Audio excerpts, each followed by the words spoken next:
We've got a big report coming up today.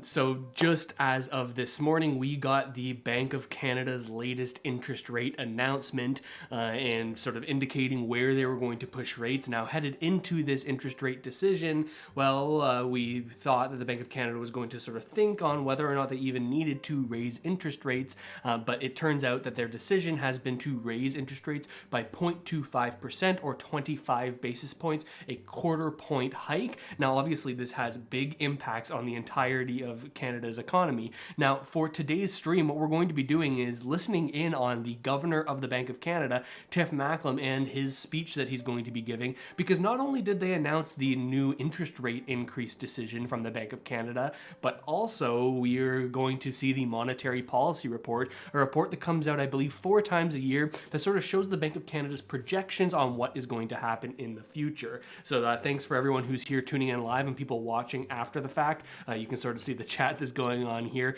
Let me know where you're tuning in from, and hope you're having a good day to start. Always like to see if we can get all the Canadian provinces and territories represented in the chat. We've done it a few times, so pretty cool. I see Rick and Adam and Icarium and Honey and Jeff and Ashioma.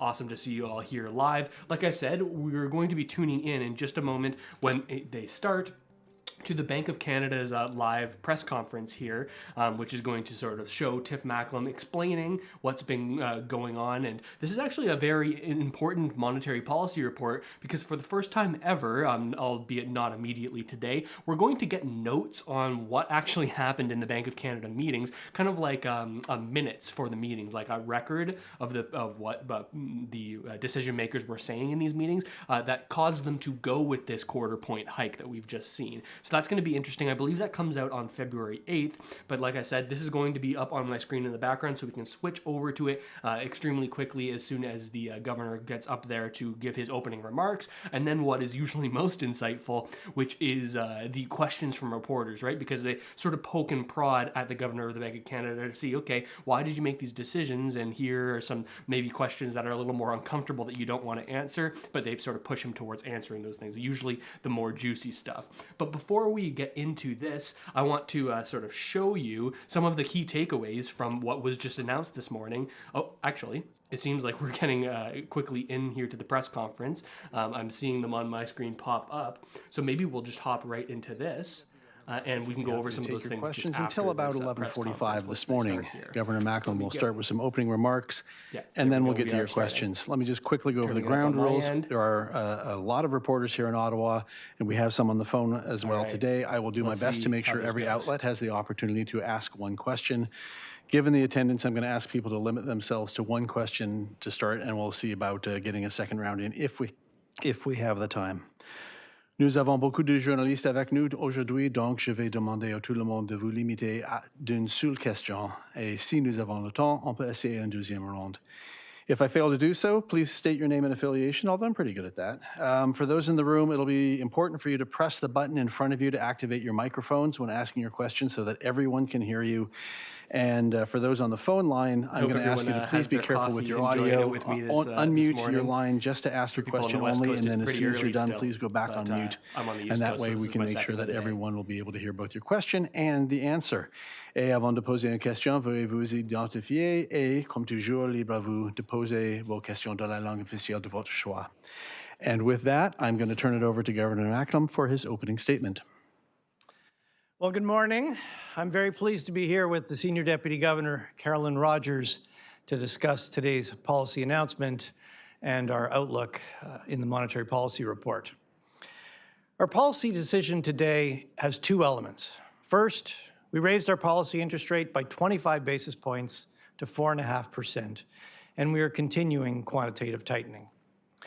Second, if economic developments evolve broadly in line with the forecast we published today, we expect to hold the policy rate at its current level while we assess the impact of the cumulative 425 basis point increase in our policy That's the rate. first time they've said anything like that. We've raised rates rapidly, and now it's time to pause and assess whether monetary policy is sufficiently restrictive to bring inflation back to the 2% I'm surprised target. they're saying that so quickly.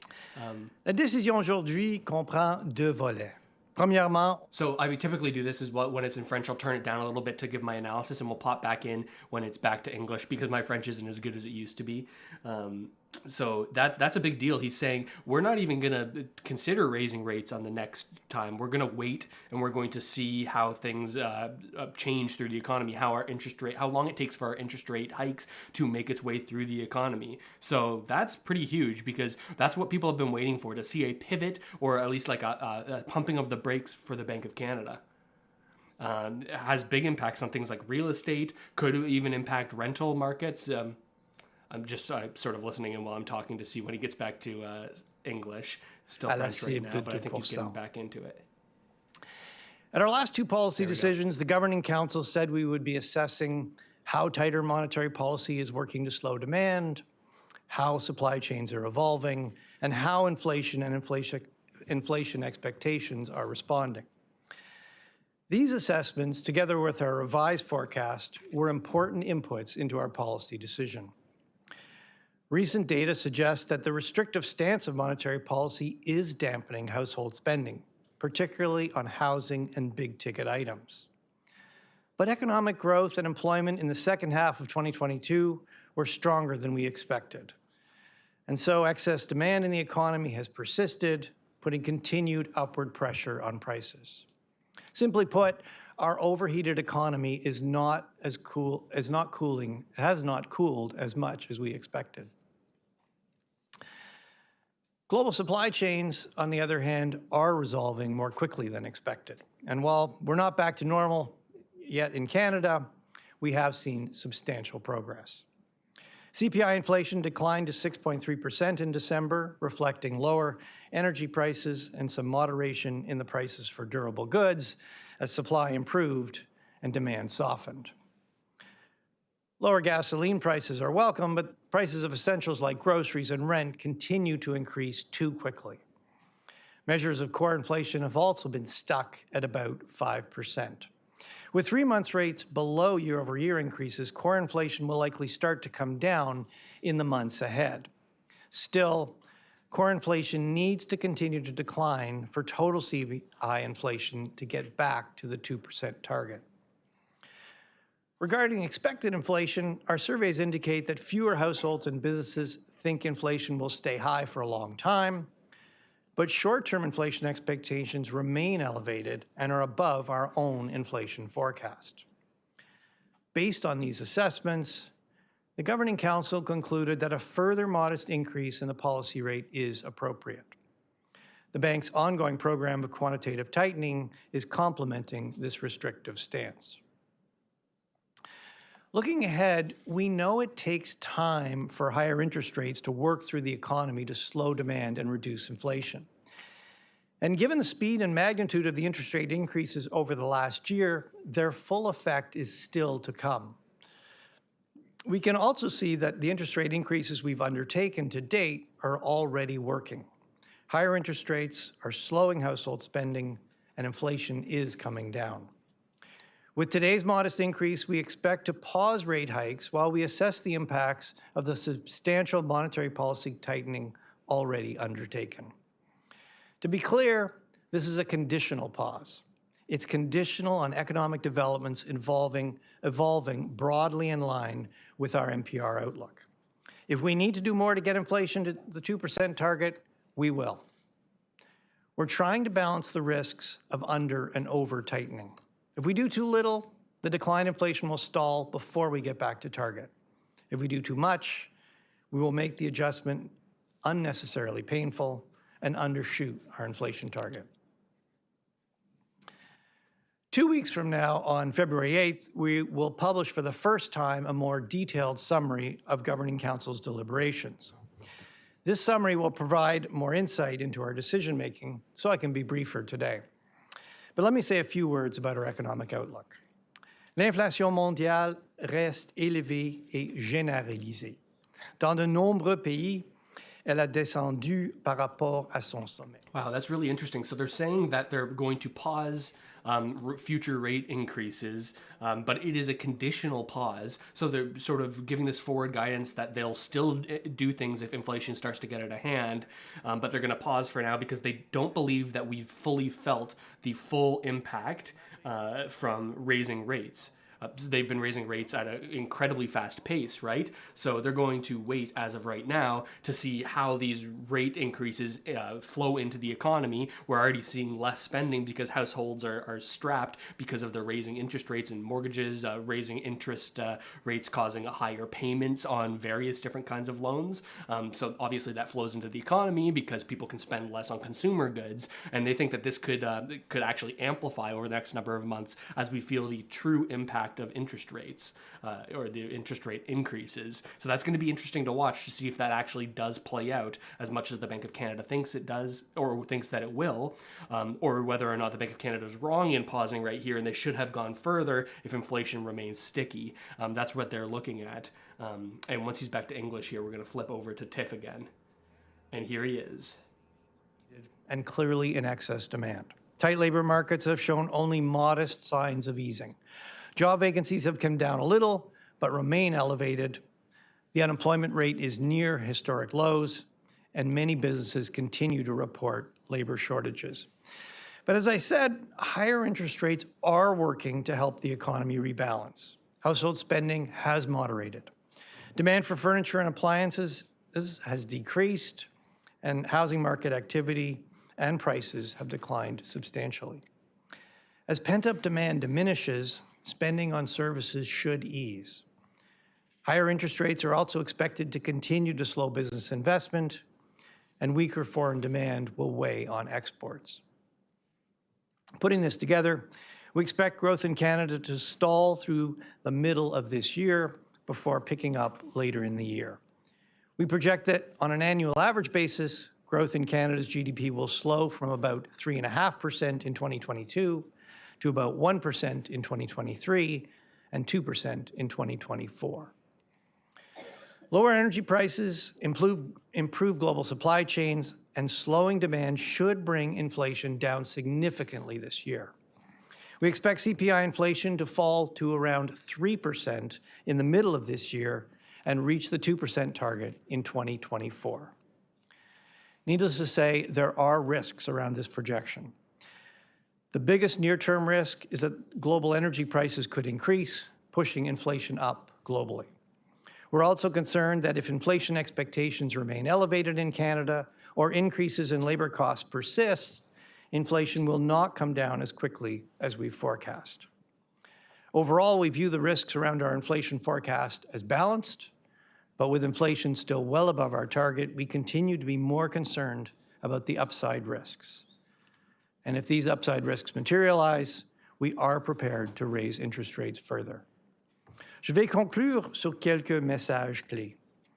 Les Canadiens Interesting stuff. We've got new CPI targets for what the Bank of Canada is expecting inflation to look like over the next couple of years.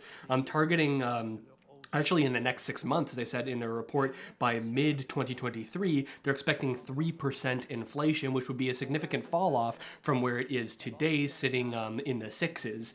Also, they've targeted 2% in the year of 2024. So short term, they say, okay, we're going to get it closer down to our range, which is between 1% and 3%. And in the long term, in 2024, we're going to get it right back dead onto our target of 2%, which is where they really want it to be. But they're saying a couple of different things. Labor markets are still tight. Unemployment is too low and job vacancies are too high. And they're seeing that as a reason that there's still demand in the economy. And if high rates are working like they think that they will over the next year, they expect this to change. Higher unemployment, higher or lower job vacancies as pent-up demand diminishes. So interesting stuff. Again, we're going to do a whole summary after he's finished here. Decline in inflation since the summer is welcome relief for the many Canadians who are struggling to keep up with the rising cost of living. But at more than 6%, inflation remains too high. To combat inflation, the Bank of Canada responded forcefully, raising its policy interest rate from 0.25% to 4.5% today. It's working. We are turning the corner on inflation. We're still a long way from our target, but recent developments have reinforced our confidence that inflation is coming down.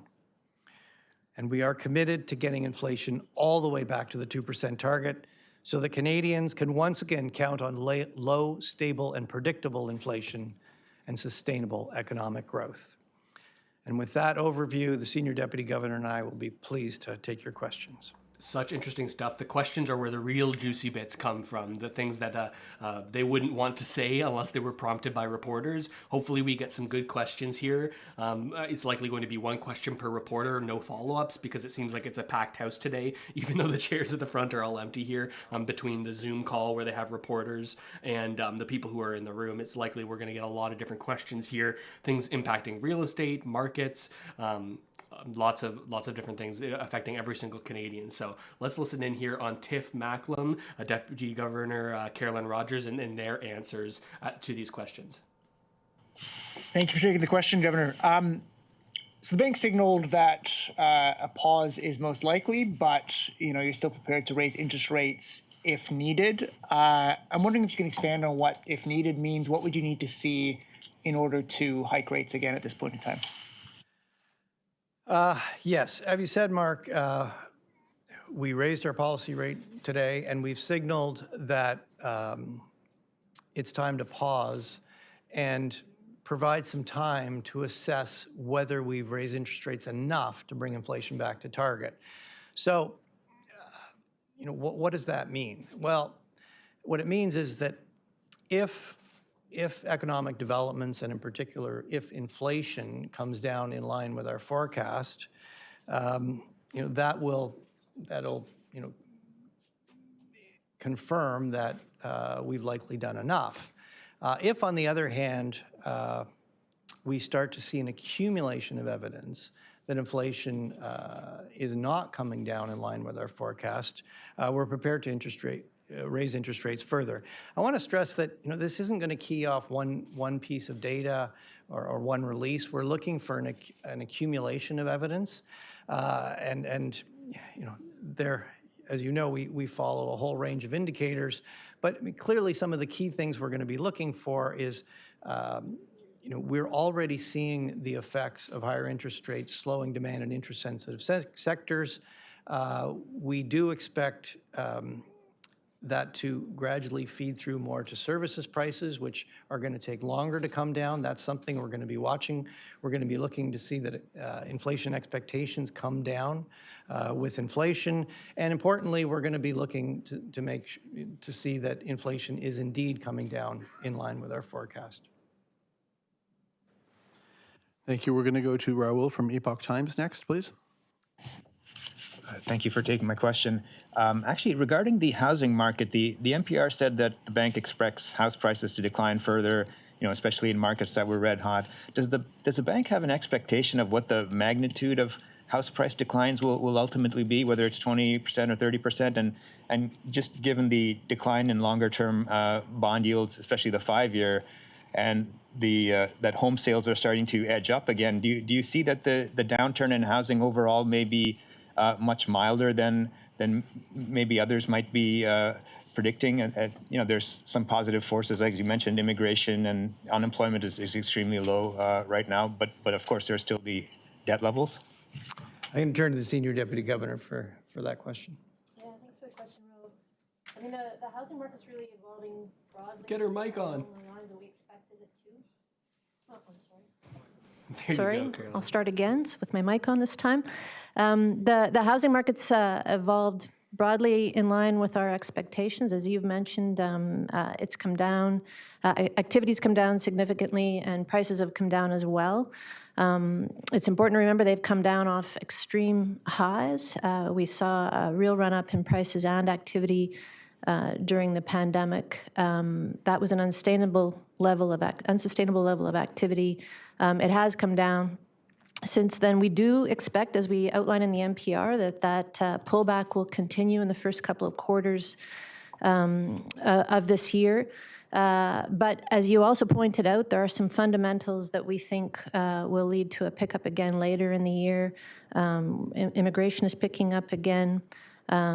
So we do expect housing to come back. And you are right, housing costs, mortgages are priced off the bond market in Canada. So as those prices stabilize and come down a bit, we should see that show up in the market. That may have some help in a rebound, but we do think there is a little bit further to go for the housing market to come down a bit. We'll go next to Steve Shearer from Thomson Reuters, please. Interesting, a prediction of the housing. Good morning, Governor. Thank you. Can you hear me? Yeah. Yes. In your forecast for inflation today, you say you forecast that it'll be declining to 3% by mid-year and then 2% next year. Since 3% is sort of the upper band of your target, does that mean once you get to 3%, you can start considering cutting, and money markets are pricing in a cut by October? Well, look, today we've announced that we're raising, and we think it's time for a pause. But let's keep in mind that inflation's still over 6%, and yes,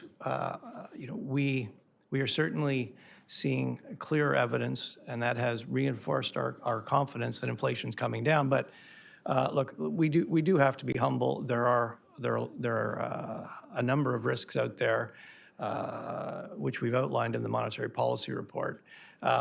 So it's really far too early to be talking about cuts. The pause really is designed to give us time to assess whether we've raised interest rates enough to get inflation all the way back to target. And I would also just emphasize that the 1% to 3% band is not a zone of indifference. It's designed to give a sense of where Canadians can normally expect fluctuations in inflation. And if you want to be within the 1% to 3% band most of the time, you need to aim for the middle of the band. So our objective is to bring inflation all the way back to 2%. Thank you. We'll turn now to market news and Greg Quinn. Good morning. I wanted to ask about the confidence in the view of inflation is significantly coming down. Last year, officials expressed some doubts about your ability to forecast inflation. You abandoned a measure of core inflation that proved to be a little bit wonky.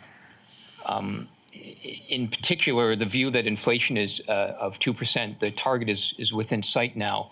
That also seems a contrast with your own survey of consumer expectations, which show a much higher view of prices over that time frame. So where is this confidence coming from that inflation is getting back under control? Greg, look, I don't want to minimize the risks, and I'll come back to that. But let me start with there are a number of things that are giving us some confidence or reinforcing our confidence that inflation will come down. First is we are seeing evidence that the considerable and rapid interest rate increases that we have put in place are working. You can see clear evidence of slowing in more interest-sensitive parts of the economy, and you can see the rates of inflation on those goods have come down. Secondly, we have had some more favorable developments with global supply chains. Those disruptions are resolving, and in fact, relative to October, they've resolved a little faster than we were expecting. Inflation has come down, and if you look at the 3 month you look at shorter term measures of inflation, 3 month moving average, for example, you can see that the momentum in inflation is cooling. And finally, look, we raised our policy rate 25 basis points today, so we've now got a cumulative increase of 425 basis points. Monetary policy is in restrictive territory, and we know monetary policy works with a lag. And as the effects of those higher interest rates work through the economy, we do expect to see a more generalized slowing in prices. So these developments have reinforced our confidence, but yes, as I said to a previous question, look, we do need to be humble. We are living in a very uncertain world. there's a continued war in Europe. China is reopening rapidly. That could certainly create some upside risks to global commodity prices. Oil prices could go back up. That would boost global inflation. So, as I said in my opening statement, we think it's time to pause, but that is a conditional pause. And we are going to be watching carefully to see if economic developments come out in line with the forecast we put out today. We'll go now to Kevin Carmichael. Remember, folks who are just tuning in, we're going to go over an overview over all of the things that were asked and talked about today after these questions are finished. At the risk of slowing the momentum of this press conference, but I thought I'd get it out there for the record.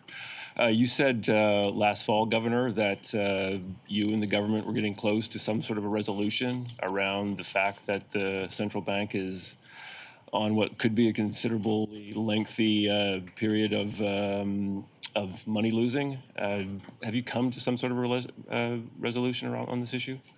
Well, let me just begin, Kevin, by underlining that we're here to discuss monetary policy, and the bank's losses have no impact on our monetary policy decisions. But since you've asked, and since our losses are certainly generating some understandable questions, let me say a few things. The first thing I want to underline is that our losses are temporary. Normally, the Bank of Canada makes positive net earnings, and that's because we earn interest on our assets, and we don't pay interest. Our main liability is currency, our banknotes in circulation, and we don't pay interest on that. Through the first parts of the pandemic, through 2020, 2021, with QE, we expanded our balance sheet considerably. We had more assets that created more net income, and we remitted that to the government. More recently, with the increases in interest rates, as you mentioned, the interest we're paying on the settlement balances, that interest rate is now higher than the interest we're getting on our assets, and so our net interest income has turned negative. And we report our financial statements regularly, and as you saw in our Q3 financial statements, that has resulted in our net income turning negative for the first time.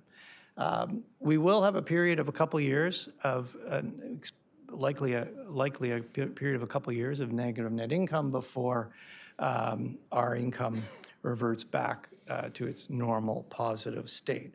And as you indicated, or I think as you're aware, in our current legislation, the Bank of Canada does not have the ability to offset losses with retained earnings. We remit all our retained earnings to the government.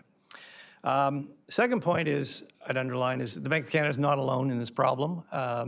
Other central banks that are engaged in QE are also experiencing or will be experiencing losses, and there are various solutions.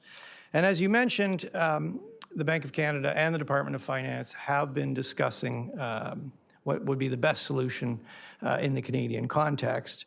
And I can tell you that the Minister of Finance has recently communicated to me that the government intends to introduce legislative amendments that will allow the bank to retain earnings to offset losses. So what this means is it will allow, on a temporary basis, the Bank of Canada to retain earnings rather than remit them to the government for the purpose of covering losses. Once positive equity is restored, we would resume our normal remittances to the Government of Canada. This will, what I would say is this is a good solution. It'll allow us to manage our equity, and it'll give us all the tools we need. That's a bigger announcement. The final point, though, is I do want to go back to where I started. I want to reiterate that none of this has any impact on monetary policy. We don't run monetary policy with a profit motive in mind. Monetary policy, all our policy decisions are guided by our price stability and our financial stability mandates. We'll turn now to Najud Amalise from Canadian Press. Hi, Governor. I was wondering if you could talk a little bit about where the bank expects the labor market to head in the coming months. The the monetary policy report mentions that, it will start reacting to interest rates over a period of time. And I'm wondering if you could also just weigh in a little bit about your thoughts on maybe whether there was too much fear around the idea of a wage price spiral, given wages have already stabilized and a lot of those wage increases had to do with labor shortages rather than inflation. Look, labor markets are a big part of the Canadian economy. And to go back to where I started, the economy, growth through the second half of last year was stronger than we expected. It is slowing, but it didn't slow as much as we thought. And one of the things we're seeing is that the labor market remains very tight. If you look at it, it has cooled a little, but vacancies, yes, they've come down, but they remain very elevated. At 5%, the unemployment rate is near historic lows. And certainly companies continue to tell us that they're having trouble attracting all the workers they need. That's a symptom of an overheated economy. And you asked, so what are we expecting going forward? We've raised rates forcefully, we've raised rates rapidly. As those work through the economy, part of rebalancing demand and supply in the economy is rebalancing the labor market. So we do expect to see some cooling of the labor market. We expect it to come into better balance. With respect to the issue of a wage price spiral, with inflation rising rapidly, we have been concerned that inflation expectations could come unmoored, and this could precipitate a wage price spiral. One of the things that is giving us or reinforcing our confidence that inflation is coming down is that, yes, I think the risks of a wage price spiral have diminished.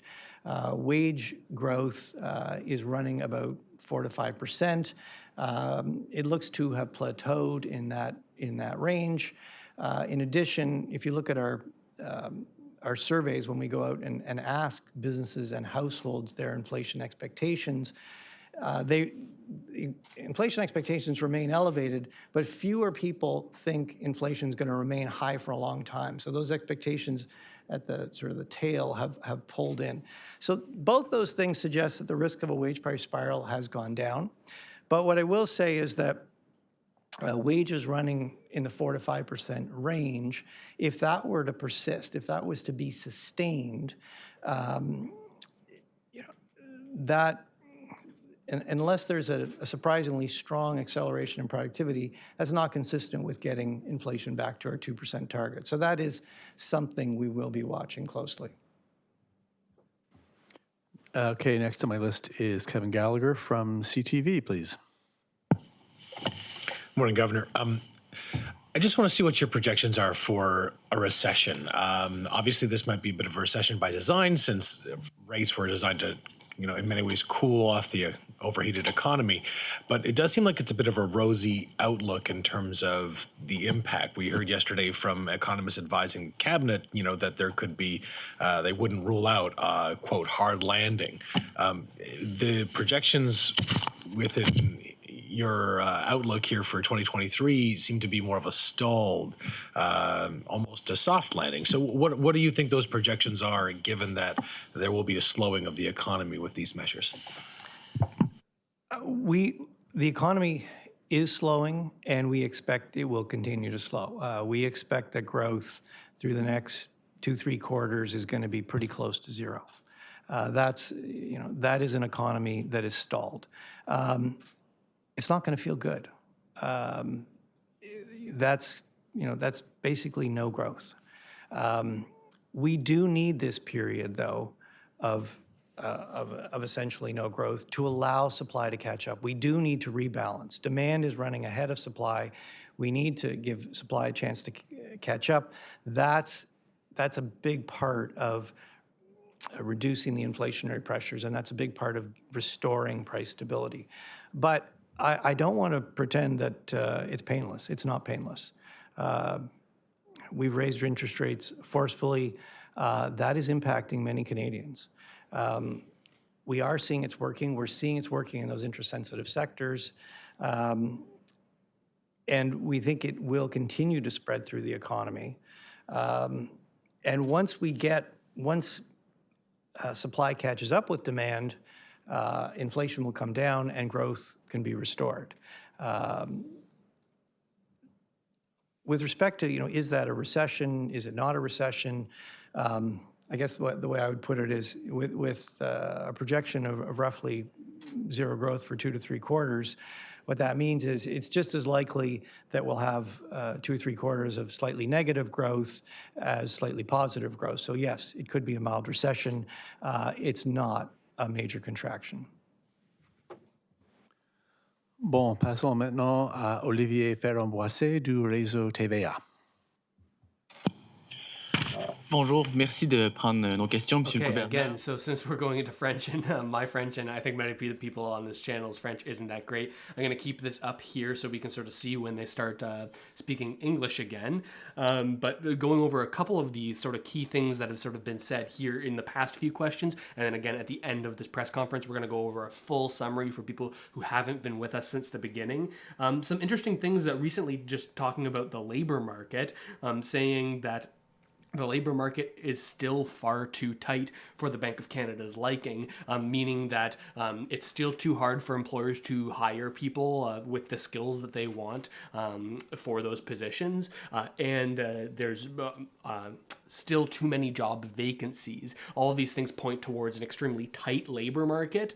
And they say that that is a risk on the inflationary upside, saying, okay, if we have a tight labor market for the long term, that could be inflationary, because if we have high inflation expectations over the long term, then people will sort of start to work in wage price increases, expecting inflation in order to retain staff.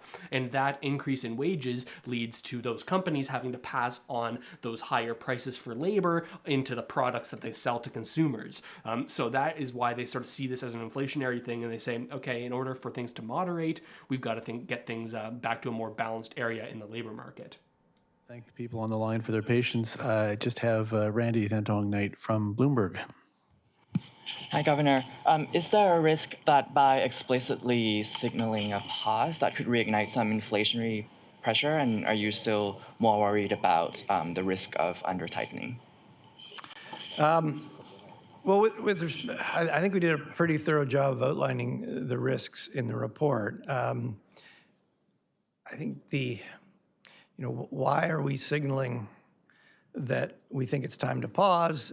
I think it's pretty straightforward in our own deliberations in the Governing Council. That was our assessment, and so we're communicating that clearly with Canadians. As I will underline once again, it's a conditional pause. It's conditional on economic developments coming in broadly in line with the forecast that we put out today. And look, if upside risks materialize, if we start to see an accumulation of evidence that inflation's not coming down in line with our forecast, we're prepared to raise interest rates further to bring inflation back to target.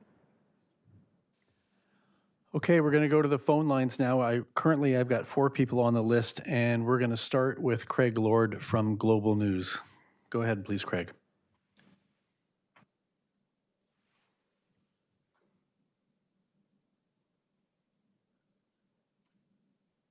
This guy must be muted too, just like Carol. Craig, if you're there, it's *6 to unmute. Okay, we'll circle back at this point. I've got Kamutha from BNN. Go ahead, please.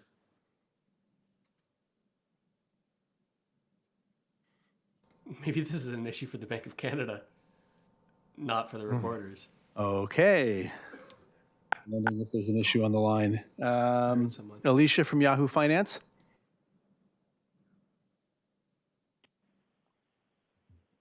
Hello? Hello. We can hear you. Craig from Hey, Global News. okay, we'll start again then. Excellent. I'm glad it still works. Craig, go ahead, please. No worries. Thanks for taking our questions. Governor Macklem, you said earlier that you expect the labor market to come back into better balance. A lot of economists have kind of theorized that there's a mild recession, some businesses would actually be reluctant to shed jobs given today's labor shortages. Would businesses holding on to labor through a recession affect the Bank of Canada's ability to slow demand? And would that potentially force additional interest rate hikes? Well, look, the labor market is certainly an important element of the information we're going to be looking at. And, as we've highlighted and as we publish on our website, we're following a wide range of labor market indicators. You can't really summarize the health of the labor market in one or two indicators. I think, look, if the labor market doesn't rebalance, if it remains really tight. The host left the meeting. This meeting will end in 5. And that continues to put upward pressure on prices. Yes, that is something we'd have to take into account. You'd probably see that more in service prices. And in one of the boxes in the NPR, we do outline that we're starting to see goods prices or inflation in goods prices come down. That's partly the resolution of global supply chains. It's also partly the monetary policy working to soften demand. It's going to take longer to bring those services prices down, and that rebalancing in the labor market is an important element of getting service price inflation to come down.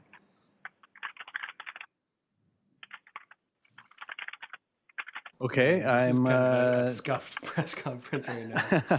I'm being told now that we've had problems with the phone line and it has been lost. We're hoping at this point I'm going to take a quick tour of the room here to see if anyone's got a quick follow up while we see if questions are going to come in by email. I know there were at least a couple outlets here who did not get a question on the first round.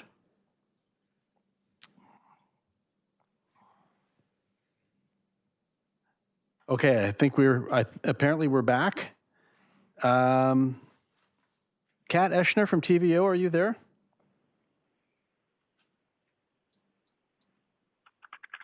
I'm just checking my watch to make sure this is not Friday the 13th. What is going on, you guys?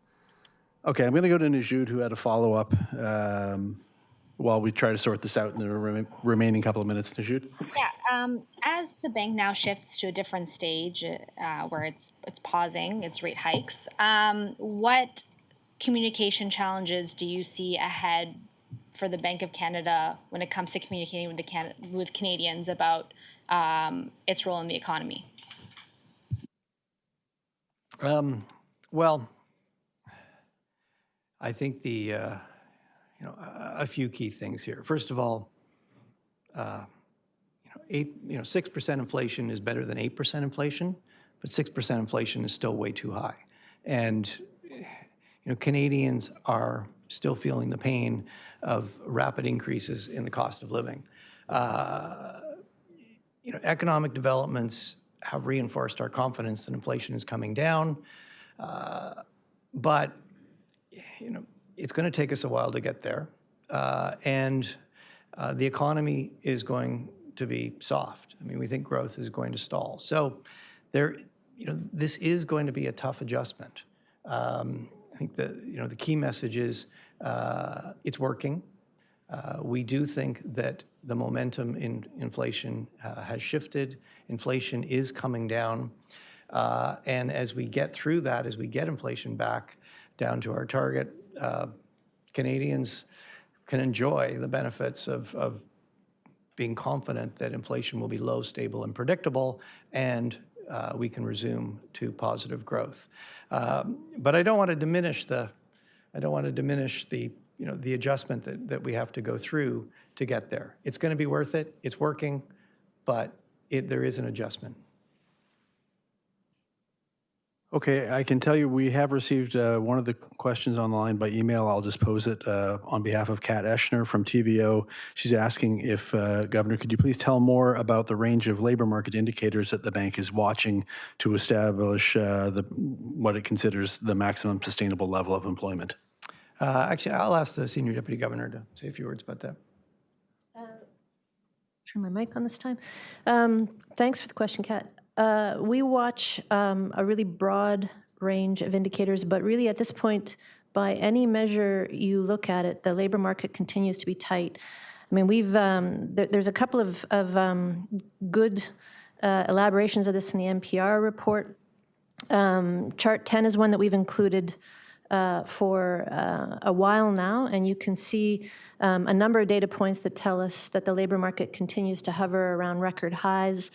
The historical low unemployment rate is 4.9%. We're sitting at 5%.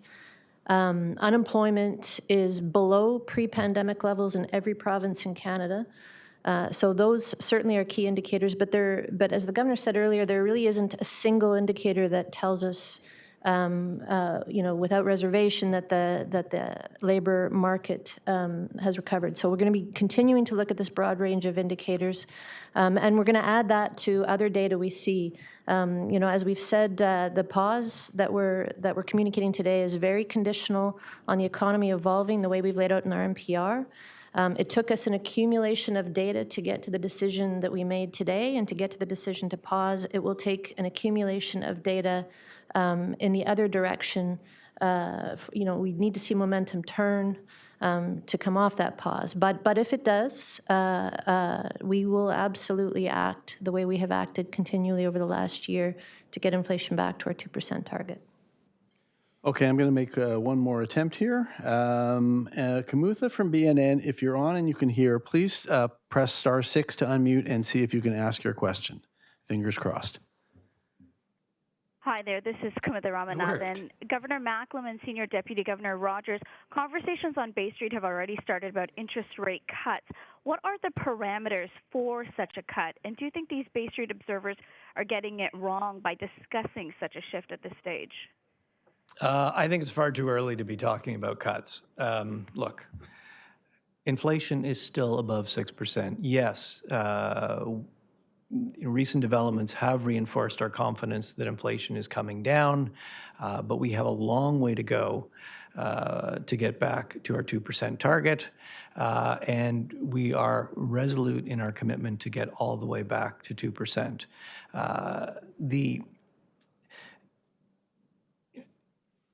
As I've indicated,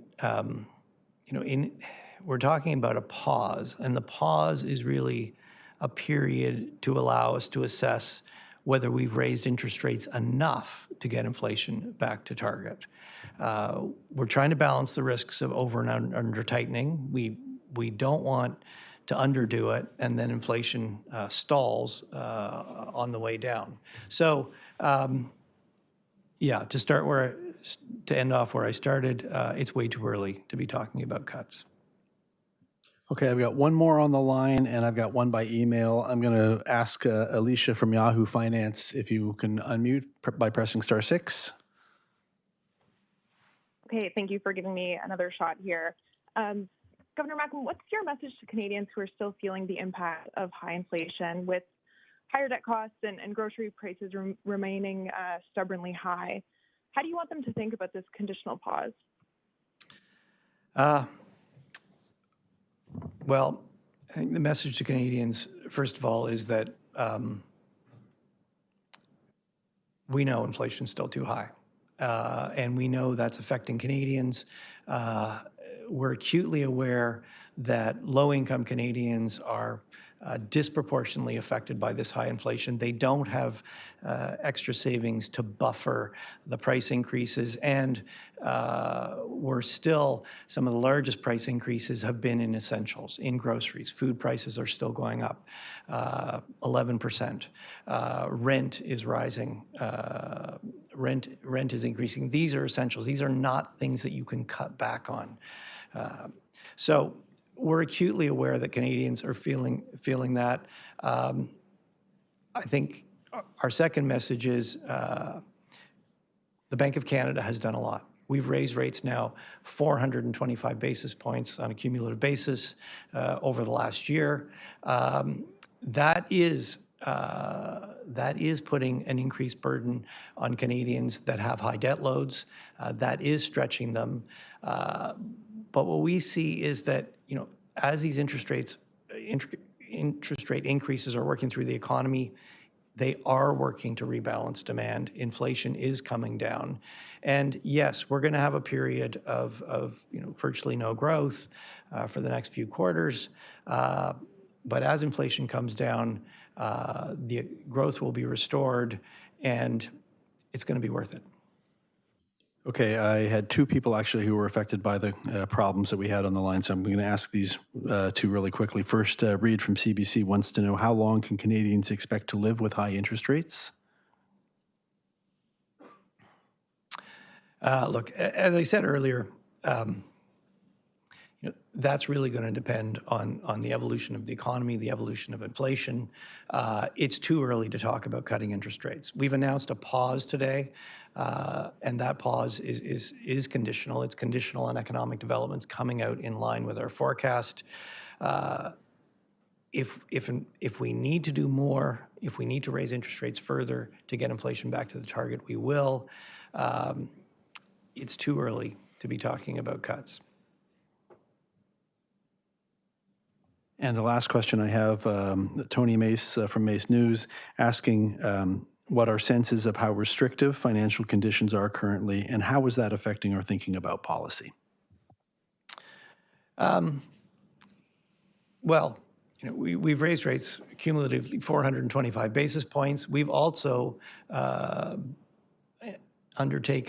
we've also reinforced those interest rate increases with quantitative tightening. Together, monetary policy is restrictive, and the best way to see that is you can see the effects of monetary policy. Interest rate sectors, housing, spending on interest-sensitive items like appliances, consumer durables, they are weakening, and we're seeing price inflation in those areas come down. So you can see the effects of restrictive monetary policy working through the economy. And what we're going to be watching closely is how the effects of restrictive monetary policy spread through the economy. It's going to take longer to get to services. They're less interest sensitive, but with pent-up demand for services coming off, with interest rates spreading through the economy, we do expect to see service price inflation come down as well. Okay, and that will conclude today's press conference. I want to thank the governor and senior deputy governor, and I want to thank everybody for their patience as we worked through those technical issues, particularly everybody on the line. Turn this down a little bit. For folks who are just tuning in and sort of missed a lot of that, don't worry, we're going to go over a full summary right now, a sort of rapid fire breakdown on all the important information that you need to know. But before we get right into that, just some initial reactions. Wow, that was a very revealing press conference from the Bank of Canada there. I don't need these cans on my head anymore. Very revealing. This is the first time the Bank of Canada has come out and indicated we are pausing. We are pausing is what they're saying. And obviously the forward guidance, the words that the Bank of Canada uses in order to sort of manipulate the economy with their words and their forward guidance, that's a big deal, right? Saying, hey, you can expect us not to raise interest rates at the very least at the next interest rate decision in about a month and a half. They do these roughly every 6 weeks, 8 times throughout the year. I believe it is. So that's interesting to hear. I'm still saying that labor market is still very tight, and that could be inflationary in and of itself. So now what we're going to do, for those of you who have been here on a live stream, you'll know how this typically goes. I'm going to make a video live here with everyone watching, a one-taker video that's going to go up on the channel just after this live stream is finished. And this is going to be the total review of sort of note by note that I've taken throughout. You can sort of see here all the notes that I have. I'll actually show you. I've taken a bunch of notes on this monetary policy report, probably like 3 or 4 pages on just specifically this monetary policy report and interest rate decision, and a little bit of insight for making the videos. This is just my notes for January, and I have 58 pages of notes for all of the videos that I've made over the past month. So a little bit of behind the scenes here. But so I'm going to be taking a look at those notes and going over exactly what we heard in this monetary policy report and interest rate decision. So I'm going to turn off the chat here. You can keep on chatting, but you just won't see it on screen anymore, so that I can make this video that folks can refer back to if they want to get all of the key information here. And this will be a good summary for people who missed out on being here live with us so far for all of these, all of this new insight that we've got. So here we go on starting the video. So we just heard from the Bank of Canada's Governor Tiff Macklem, and we heard some pretty impactful information during this press conference. This is going to be a one-taker video because I took a lot of notes live on the stream when we were sort of watching this all together. So if you want to know all of the different information that was revealed at this press conference, this is the video for you. So the Bank of Canada came in today with their what seems to be their final interest rate increase, raising their key policy rate, their interest rate, by 0.25%. So this is expected to sort of go into all different areas of the economy, but most quickly into the real estate and other industries that are heavily tied to interest rate increases. We generally see a large impact when this rate goes up on real estate prices because it makes houses less affordable because people have to pay a higher interest rate on that. So that's the big decision from today, that 0.25% increase. But there were a lot of other insights in here, and let's go through them note by note here. Forgive me for looking over at my notes on the monitor here because we went through a lot, and we're going to go through a lot right now, rapid fire. So they said that their decision has two elements, sort of two things that went into making this decision. They're continuing their quantitative tightening, and this is going to be a deflationary impact, or like a disinflationary, a downward pressure on inflation. That quantitative tightening is referring to the reverse of quantitative easing or the money printing they did at the beginning of the pandemic.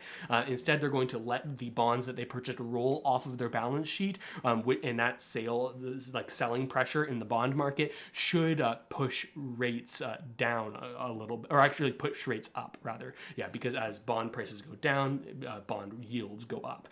And the other key thing that they indicated was that they are in fact pausing. They're not going to be looking at future meetings at actually raising interest rates. They're going to just pause and see if all of this stuff is actually going to impact the economy, let it trickle through. They say that their restrictive monetary policy that they've been doing since March or April of 2022 is in fact slowing growth, but we still have excess demand in the economy. The economy is still overheated, and it's not cooling as much as they expected it to. We've seen the CPI decline, the Consumer Price Index, the sort of tracker of the cost of living and how that grows over time. We've seen CPI decline in terms of its pace of increasing, but that CPI is different from another metric that the Bank of Canada looks at, which is core CPI or core inflation.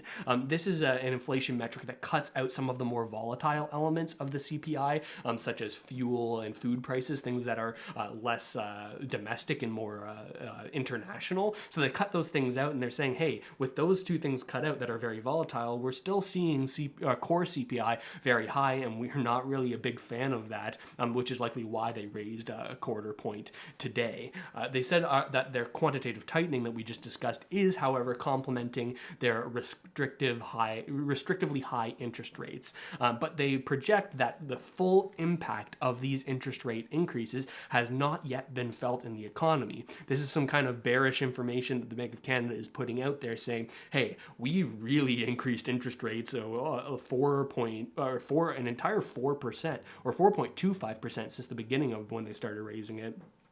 And they don't believe, the Bank of Canada doesn't believe, that these interest rates have actually been fully felt in the economy. We haven't seen a cooling in jobs. We haven't seen a cooling in wages like you might expect if these interest rates were high for long. So they're saying over the next 6 months, next year, we're expecting the labor market to cool, and we're expecting to see all of sort of areas of business slow down, much like real estate has slowed down because it's more abruptly impacted by these interest rate impacts.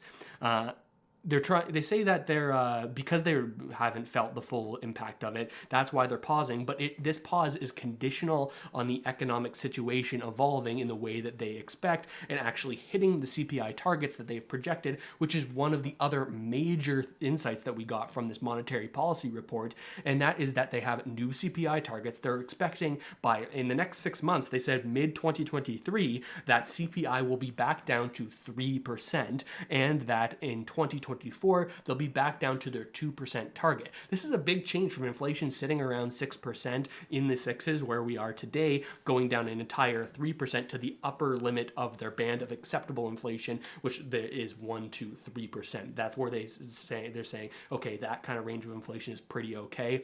So that's where we're targeting. So 3% by midway through this year, 2% by 2024.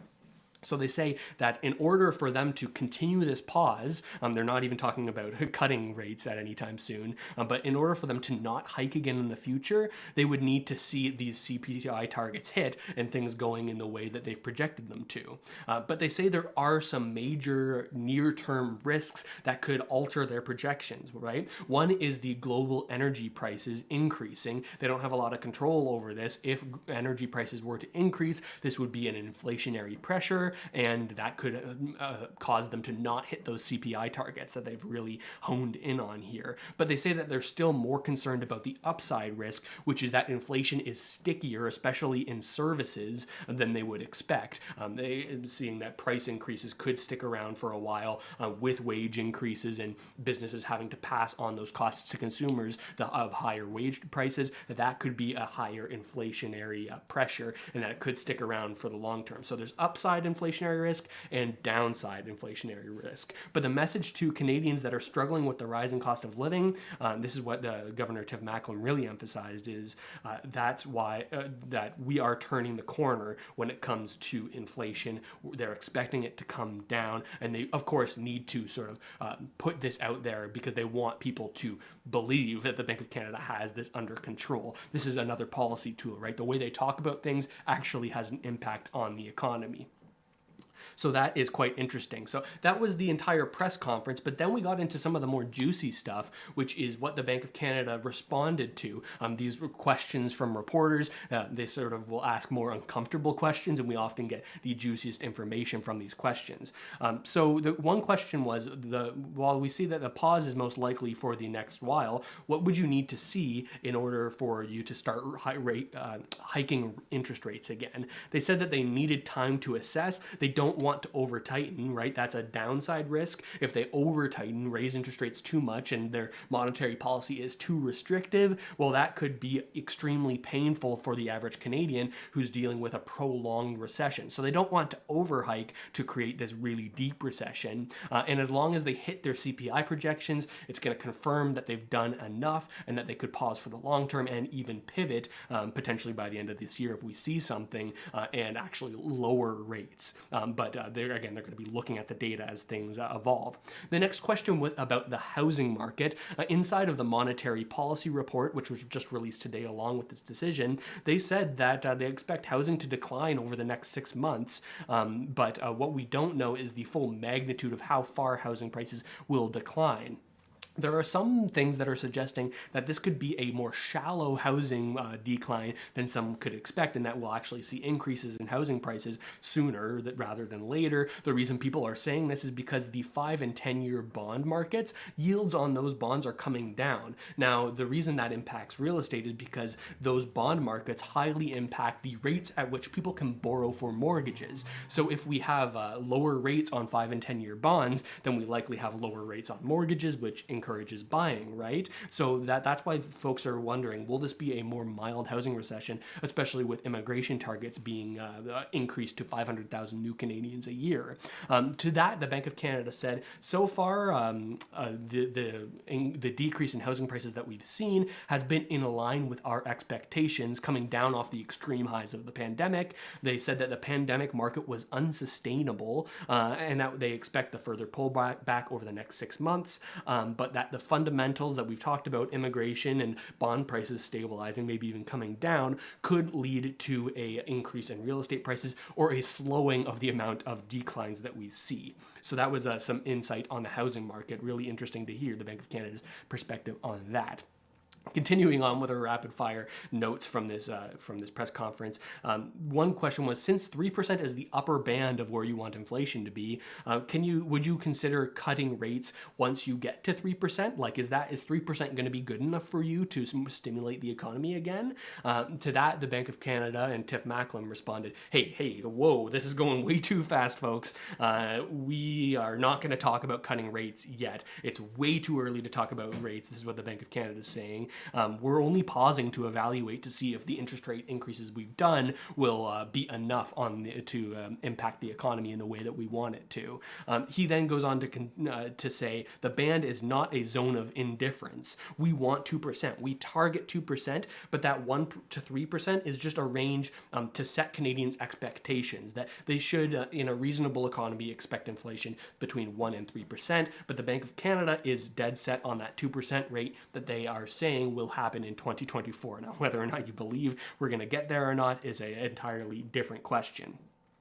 Another question here is, how do you reconcile your new targets for inflation with consumer expectations of inflation higher over the long term? Now, inflation expectations of average Canadians has a big impact on inflation, right? Because if Canadians believe that tomorrow things are going to be more expensive than they are today, right, in a period of high inflation, that's what you get, then the average Canadian would think, okay, if things are going to be more expensive tomorrow, I'm going to buy things today before they get more expensive. Now, that in and of itself is an inflationary pressure because it brings forward more spending in the economy that would have happened later, right? Because of this expectation that things will be more expensive in the future. To that, the Bank of Canada said, we're seeing evidence that the rapid increases in interest rates that we've done over the past year are working, especially slowing interest rate sensitive areas of the economy, housing and sort of industries related to housing.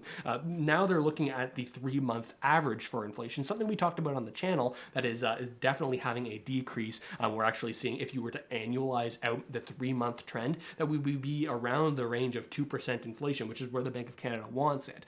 So that is something that's making them confident to pause now to sort of see where all the cards fall at the end of the day. Then we got an interesting insight into the Bank of Canada's balance sheet. You might have seen headlines saying the Bank of Canada has lost $500 million in Q3 of 2022, losing money extremely quickly. We won't go into all the mechanizations of how this actually works. Largely it's because they're paying more on deposits that big banks have with the Bank of Canada than they're earning on their bonds now because of the way that bond yields have changed. So that is something that's leading them to lose money.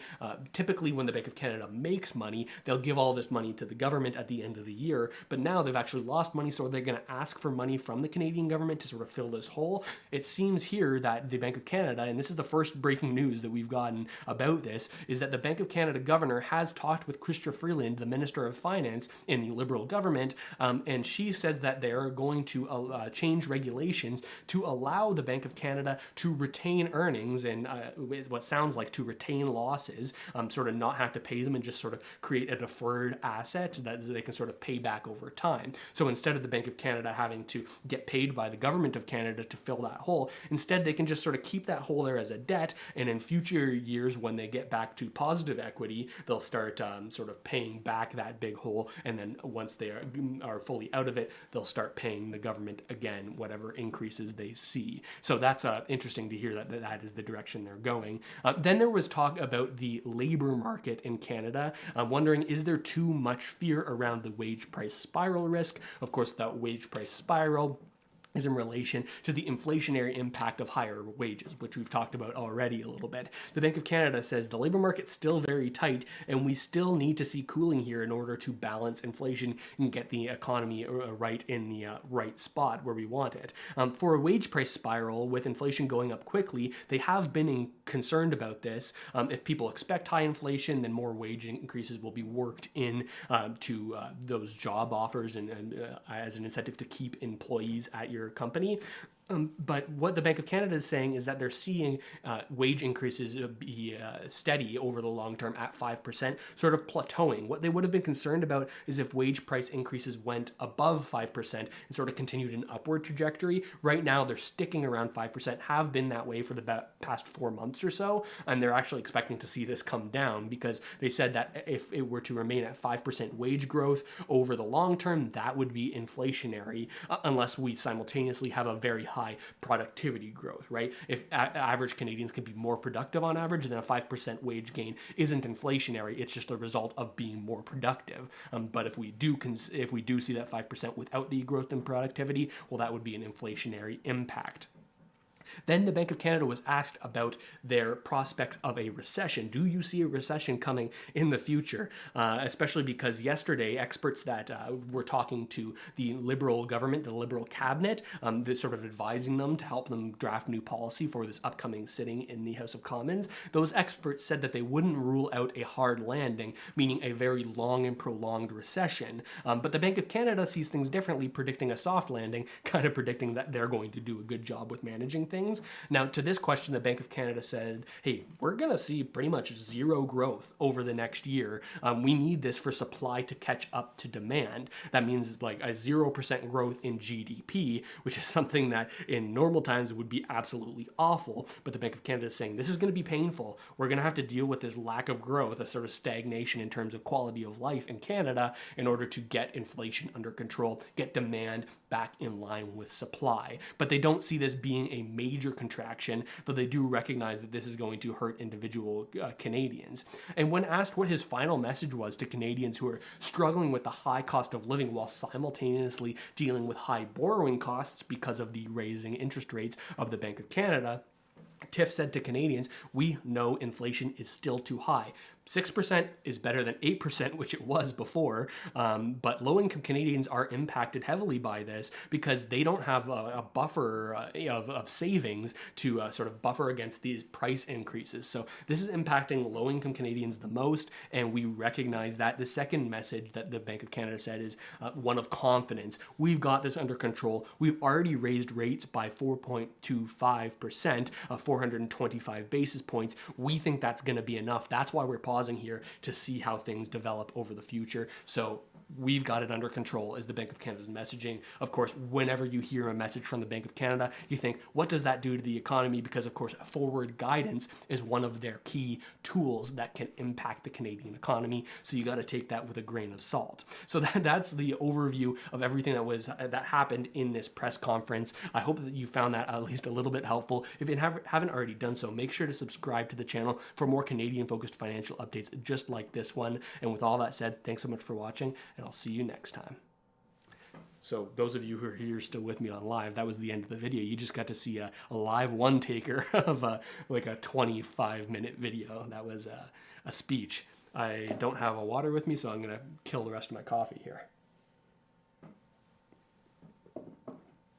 Oh, wowza. Okay, before we close this stream, let's go over a couple questions from the chat for anyone who wants me to expand on anything that we heard today. Any questions about what was said? I'm going to throw chat back up here for the last sort of 5 minutes of this stream. So if you want your question answered, you can drop it in the chat, and make sure for me to see it, you do @RussellMatthews. It'll pop up as orange on my screen when I'm looking at the chat in another window, so that'll help me see things. So I see Azorian says that they've got one. Again, we're going to do this for about 5-10 minutes here before we call it, and I try to get the video that we just made live here together up on the channel, which I hope you'll all click on and watch all the way to the end, because the viewer retention getting into the end helps get it to more people. If you watch the whole video, it actually shows more people the video because they think, okay, there's more valuable stuff. So my girlfriend, even when she doesn't want to watch a video, it's not relevant to her, she'll sort of just click on it and put it in the background and turn off the volume and just watch the whole thing through. But anyways, getting into some questions. Aaron says, I just wanted to say thanks. Thanks for tuning in, Aaron. I hope you found this helpful. Janet says, so how worried are you? That's an interesting question, because I think the amount that anyone should be worried is different depending on the situation that they're in. I'm lucky to have, on top of YouTube and my real estate business, another job that is more of like a a consistent job. So I know that my expenses are going to be lower than my income over the next while. So personally, I'm not in a situation where I need to be extremely worried, but I recognize that that's not the situation for most Canadians. So that is challenging going forward, especially with Canadians dealing with higher debt costs. I know so many people who are in variable rate mortgages. Luckily, I have a fixed right now, which is still manageable. So people who are more exposed to these interest rate changes are definitely struggling right now and are likely worried a little bit more, but maybe it is bringing them a little bit of solace to see the Bank of Canada saying, hey, we think we've kind of done enough here. We're going to pause and we're going to see how things go over the next number of months. Likely not going to see any interest rate changes, probably over the next 2 policy decisions. So over the next 3 months, I don't see them changing the policy rate up or down based off of what they just gave us in terms of forward guidance today. Okay. Shmen Fuen, apologies if I said your name wrong. Can you expand on the study you brought up in a previous video about Canada being last place for economic growth?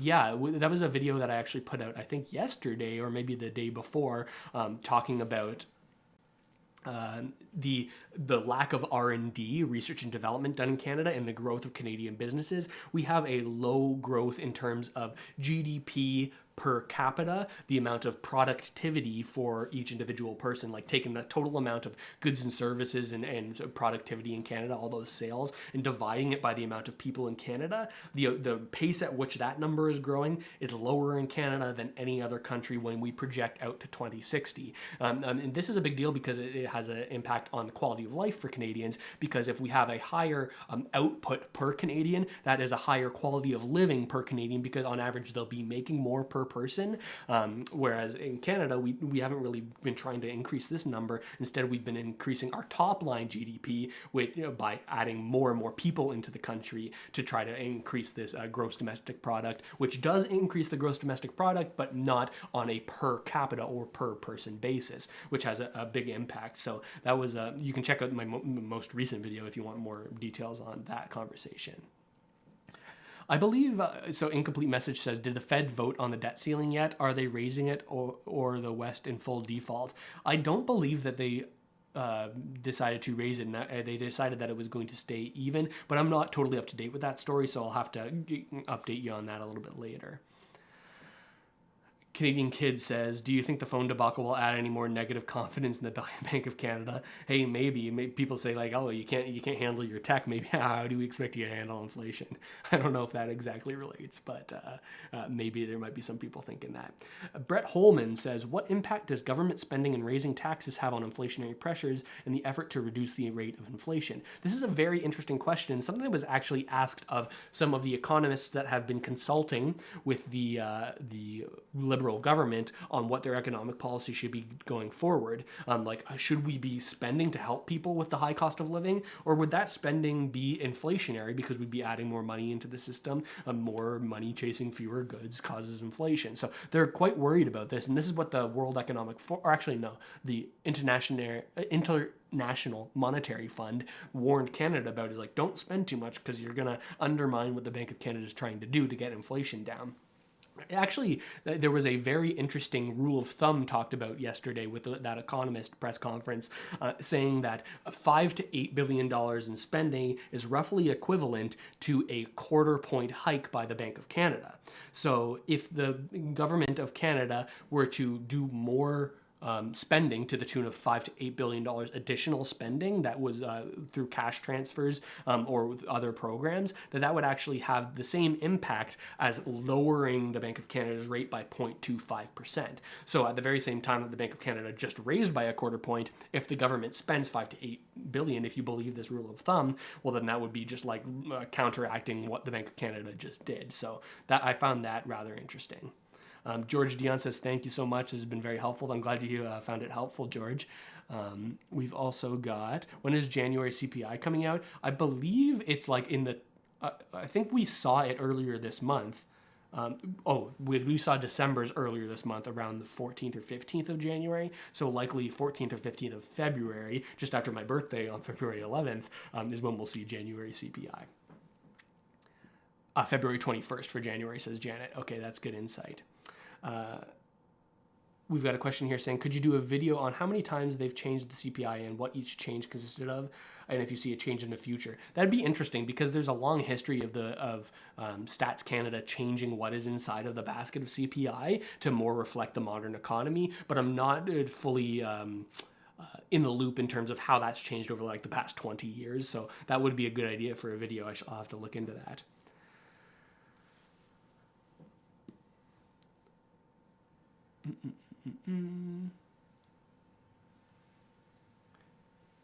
Yeah, Bank of Canada's website is surprisingly easy to navigate and search for information. Yeah, it is helpful. It is a helpful resource. Okay, so I think we've covered about 5 or 10 minutes there of questions. Thanks so much for tuning in, everyone. I appreciate you coming to these live streams and checking out the videos and letting them play till the end. It really helps out the channel grow and more Canadians getting this kind of financial analysis of the Canadian economy. I think that there's not quite enough of that on YouTube, so I appreciate you all being here, especially for the live streams, because I get to sort of chat with you and you get to sort of see me in a more realistic light, less edited, more conversations, right? So I feel like I get to connect with you a little bit more on these live streams, and I really like that. I really enjoy doing that. So I appreciate y'all for tuning in. Thanks so much for watching. Subscribe to the channel if you haven't already done so. Leave a like on the video when the video that we made in today's stream goes up. Even though you've already seen it, I'd appreciate you clicking on it, putting it on double speed and just putting it in the background, because that definitely does help in terms of how many other people are showing it. So I appreciate the help in trying to grow the channel. But with all that said, thanks so much for watching, everybody. Hope this live stream really helped you out at least a little bit, and I'll see you next time. Bye, everyone. Hope you have a good one. I've actually got an exciting night tonight. I'm going to the Leafs game with my dad, going to the New York Rangers versus the Toronto Maple Leafs. So that should be fun. Maybe you'll watch for me in the crowds if you're watching, everyone. All right. I'll see you later. Have a good one. Peace.